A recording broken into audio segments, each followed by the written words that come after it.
thinking about branching into thick crust. Yeah, well, you're gonna have to get bigger thermal back. Yeah, we kind of thought of that. Well, you know, I should get back to writing. Unless you need somebody going to deliver with you. Oh, no. I'm all right. There you go. 3 pounds of cheese and a 40-year-old colon. Perfect.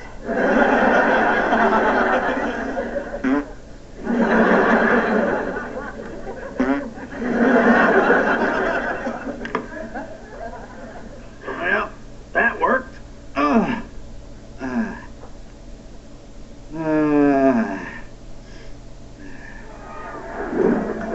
In an amazing development, Tim Taylor's book has sold 12 million copies before even hitting the show.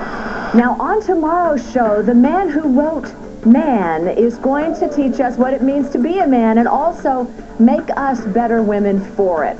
Tim, the two-man Taylor, it's tomorrow. Folks, I want to apologize. Instead of getting a literary genius like Tim Taylor, we're stuck tonight with Jack Nicholson and Marlon Brando. Next week, Pulitzer Prize-winning author Toni Morrison is here. Not to read from her latest book, but from the much-anticipated bestseller by Tim Taylor. This makes it the best-selling volume in the world, second only to the Bible. Mrs. Taylor, can you tell us anything about your husband's book? I'm sure there's going to be a brilliant study of the male psyche. Tim is truly a visionary, and he's great in bed. I think it's great that my dad has written this important book, and, by the way, ladies, I definitely have some of that greatness in my genes. Dad wrote a book? I'll believe it when I see it. Tim, you must be so excited tonight. Hey, you're Kenny the pizza guy. Not anymore. Now I'm Kenny the on-air personality. So you won't be needing a tip then, huh? Well, Tim, for selling so many copies, the publisher has 2 big surprises for you. Like it. A check for $10 million and the keys to a brand new Ferrari. You're kidding. Oh, not so fast.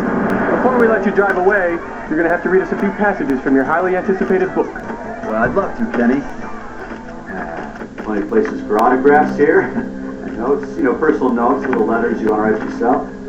Oh, no. There's nothing in this book. Nothing! What a hack. Who are we kidding? This man's a loser! Tomorrow's show, celebrities who feel betrayed by Tim Taylor.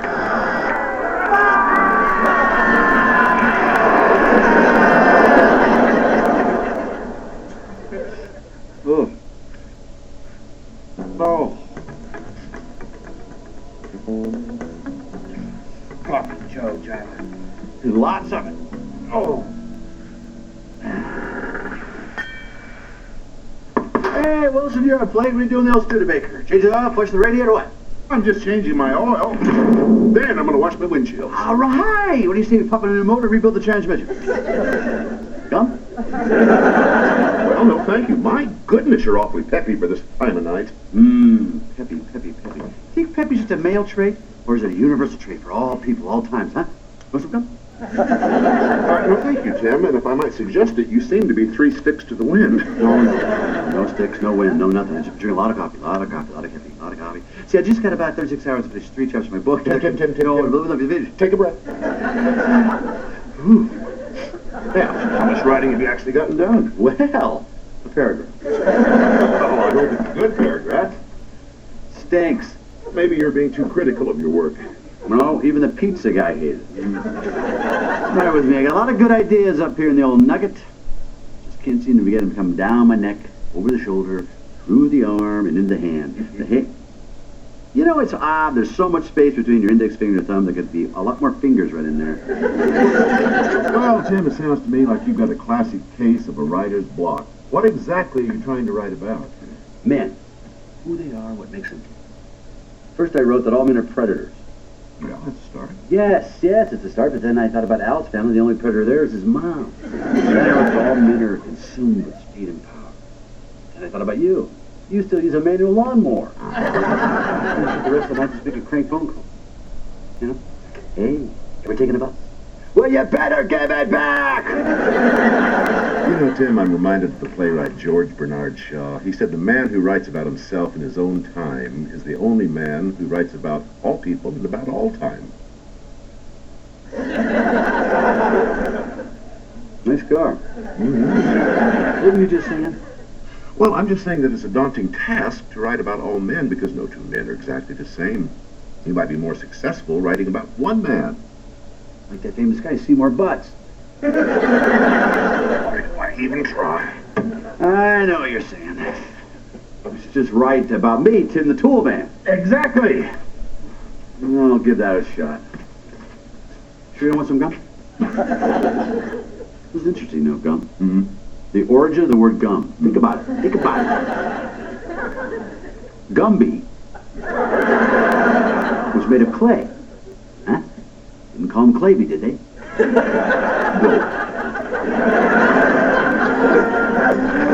Who wants to write about feelings? Well, maybe other guys feel the same way. I wonder how they feel about feelings.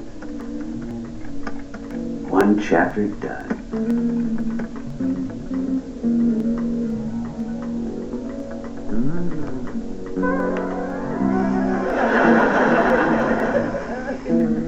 I really gotta get that clock fixed.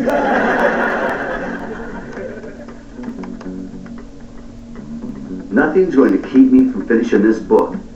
Except maybe those 12 cups of coffee I drank. No, that's an excuse, Tim. I've got to keep writing.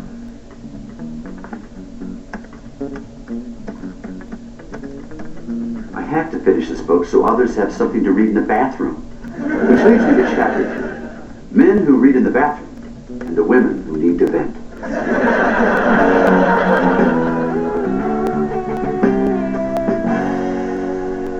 Oh. 3 chapters done 7 minutes ahead of schedule. Oh. Well, maybe it's time for one more chapter. Oh. Nah. Or maybe I'll just knock out the dedication.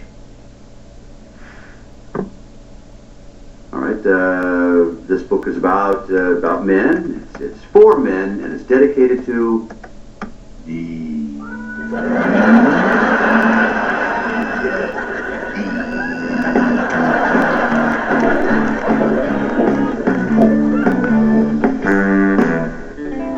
Men, the prologue. Gets better. Beginning this book wasn't an easy task, but through my struggles I learned that a man should trust his instincts. He should face his fears instead of avoiding them. Keep reading, come on. Men shouldn't be afraid to talk to other men about their feelings, as long as it's in the garage. Some photos on page 8, 15, and back flap. All right, forget that. Move on to chapter 2. Nothing makes you feel more like a man than being a father, and nothing makes a man more scared than being a father. That's where the challenge is. Oh, that's pretty good, Dad. I can't wait to finish it. That's because men are impatient. So you're going to analyze everything I say from now on? There's an example of a man becoming defensive. And here's an example of a man avoiding confrontation. Why are you following me? Well, because some men are followers.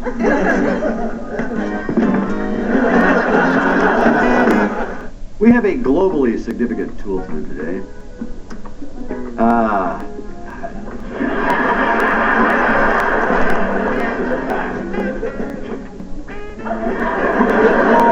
think so. Pizza Boy hit it too. I got a lot of good ideas in my head. I just can't get back up again.